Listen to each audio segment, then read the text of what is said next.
Today, we're going to talk about news so big you could see them on world major broadcasts. Sydney became the 7th star. We were at the press conference when the official announcement was made, and we asked some questions. In this video, we'll tell you everything we know about this upcoming 2025 Sydney Marathon.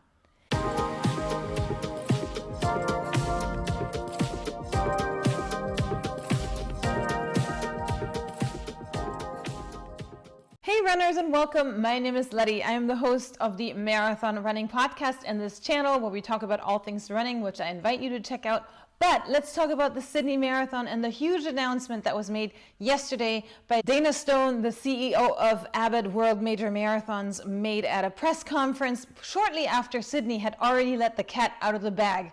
Sydney just became the 7th star of the World Major Marathons, and we are here to talk about all of that. How did that even happen, and what does it mean for us? What does it mean for those of us that already have 6 stars?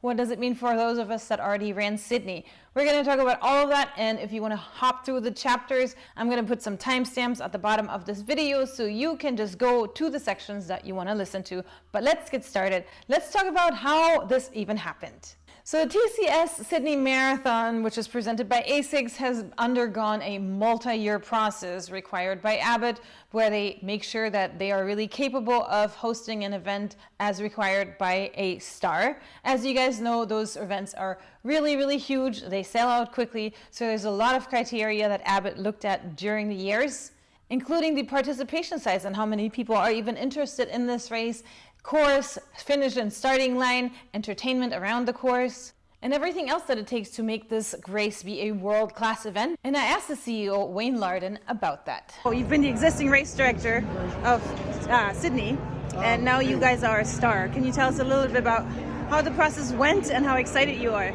Well, we're pretty excited. Obviously, to join the greatest marathon series in the world is a big thing.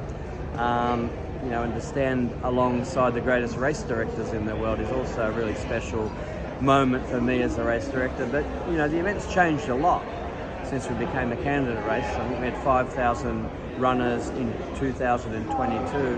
The next year we had 17,000 entries. This year we had 24,500 entries. So I think there is just a real high amount of excitement within the running community in Australia, and becoming a major is going to make a big difference moving forward because more of the public will know about the Sydney Marathon. The global Abbott World Marathon Majors community will be interested in coming down there and ticking off Sydney quickly because we all know the events fill up fast. So I'm just really over the moon to welcome the global running community to Sydney.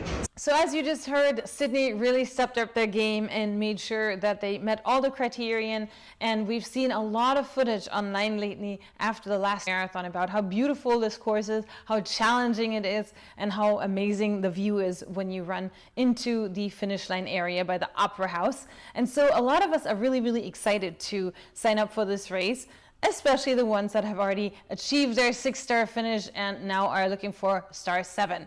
For those runners who ran Tokyo this year, there is something called the Provisional Star that they received. So by having run the event this year, 2024, if you are a runner that already had 6 stars, you will automatically receive your 7th star, because as you know, they were pretty much just about to get their 7th star. So that one you get in the bag.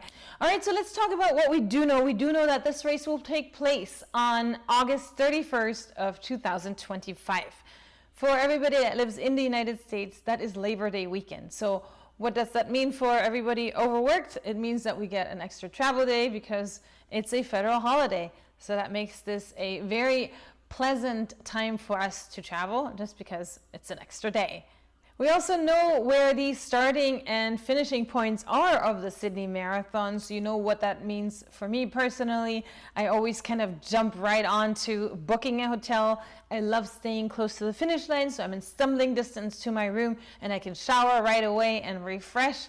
If that's important to you, or if you want to stay close to the expo, all that information is obviously already available. And armed with that and your date of traveling, I would suggest highly to start looking into hotel rooms close to the area that you want to stay in. It's always kind of nice to get ahead in the game with that. And when you book a room, always make sure that the room is a fully refundable room in case you need to cancel. If if you don't get into this marathon for next year. Now let's talk about the ballot and the two ways that you can get into this marathon. Number one is through the Candidacy Club, and number two is through the general ballot entry. So let's talk about the Candidacy Club.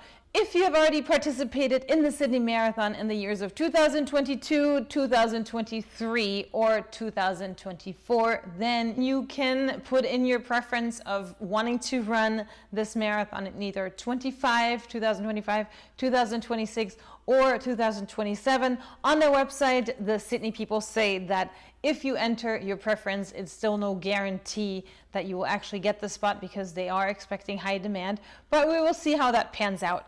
And that's it for the Candidacy Club. That's all we know at this point. If you did not run Sydney in 22, 23, or 24, then you'll be entering a general ballot, information of which will be available in early December. Now, from what we know, the ballot will work like all the other ballots. You have to put in your credit card information and will be charged if selected. The price of this marathon is going to be 250 Australian dollars, which today on November 4th comes out to be 165 US dollars or 150 euros. So if you live in the US, that's kind of a good price for us for a world major. If you live in Europe, it's kind of on the higher end, but at the same time, if you are committing to go to Sydney, you're going to have to get plane tickets and all lodging and everything anyway, so this might be a little bit more of an expensive trip. So again, your credit card is going to be charged if you get selected for this marathon. For that reason, make sure that you really want to run this race and you're not just doing this because you're kind of getting swept up by all the noise of the Sydney Marathon, because this race is neither transferable nor will you get your money back in case you decide not to run it.